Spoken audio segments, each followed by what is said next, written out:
Good morning mga kasisters. Ngayon nga pala ay nagpa-deliver kami ng buhangin, hollow block at iba pang mga gamit sa pagpagawa ng CR. Ayan. May nag-sponsor po sa akin para ipagawa yung CR dahil yung CR ko po ay matagal ko nang pinoproblema na dapat sana ay mapalitan na ngayong darating na Pasko. At maraming salamat sa Diyos dahil sa buhay ni Ma'am May at kay Sir Rodolfo ay binigyan ako ng panggastos sa pagpagawa ng CR at ngayon ay nakapag-deliver na at mag-uumpisa na kami ng pagpagawa bago magpasko o matapos ang Pasko ay matapos na yung CR namin dahil yun ang hiling ni Hana, na ang sabi ni Hana kahit wala na daw kaming handa sa Pasko basta maipagawa lang yung CR. Problema nga naman yun mga kasisters dahil dalaga na sila Hana at Aya at kailangan namin gastusan para maayos yung aming CR dahil matagal ng panahon mga kasisters. Yung CR ay galing pa yun sa DPWH na nagrenta sa akin dati, kaya ngayon lang ako magpapagawa ng sarili ko na talagang CR at salamat nga sa may nag-sponsor sa atin na tinulungan ako para sa gastusin. Ayan, makikita ninyo kung anong number o saan ko galing yung in-order ko ng mga materyales.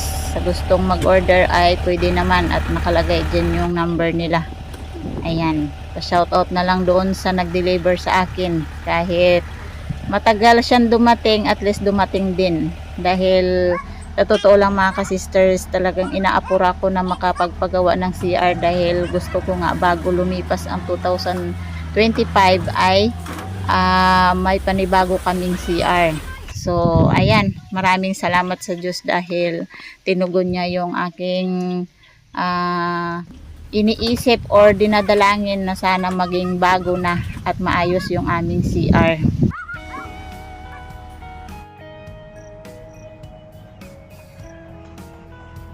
Ito na mga kasisters yung banyo na ipapayari ko ngayon. Ayan, palibutan ng simento. Dati yan ay plywood.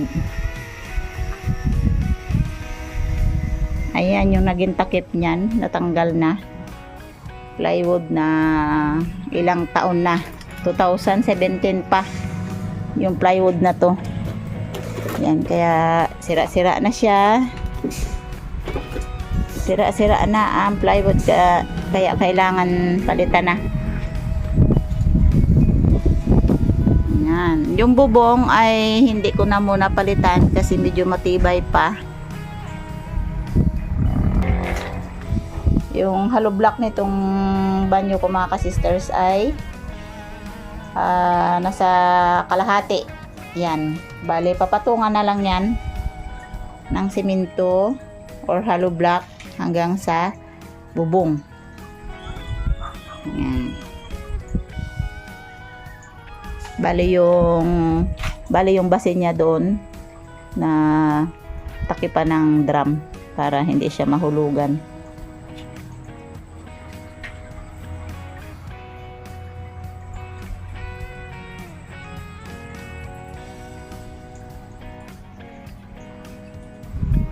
Tumban yung mga kasisters ay malapit ito sa bahay ni nanay na pinagawa.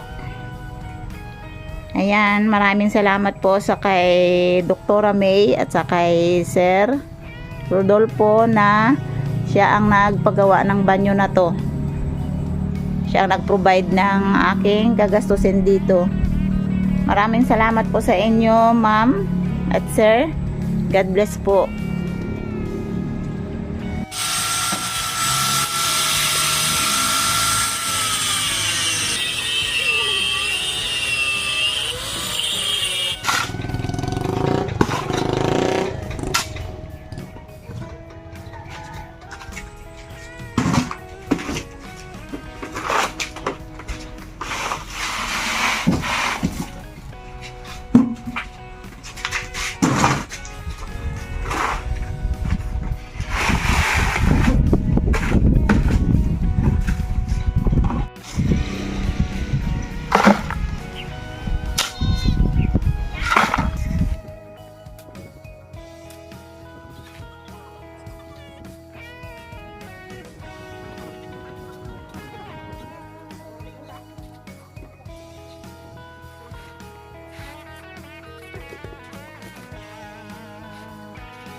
Hello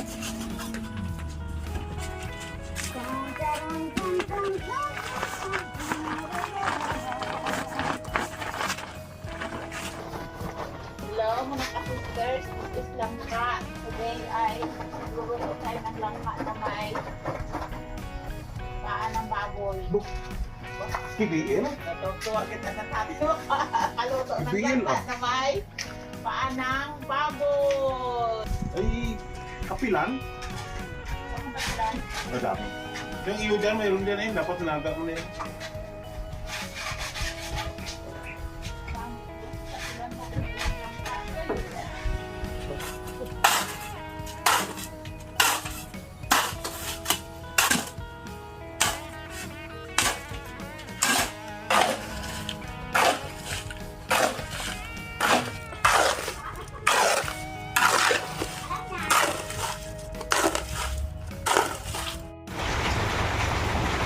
Okay na yan? Tumba. Tumba dito. Ay, baka na ito pakitulog dito. Kulang nyo. Dito. Wala natin.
Ayan na mga ka-sisters, yung CR na pinagawa namin ay buo na.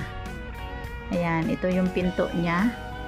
At pa-plasteringan pa ito sa ilang araw dahil yung buhangin ay na-delay ng pag-deliver. Ayan, plastering na lang ang kulang. Okay na. Ito na yung natapos na ginawang CR. Ayan, hanggang sa likod.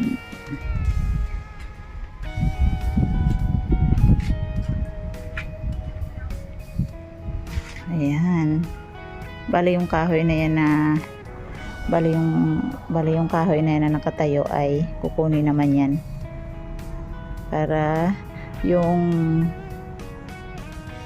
bubong na yon ay idikit na lang dyan doon sa simento.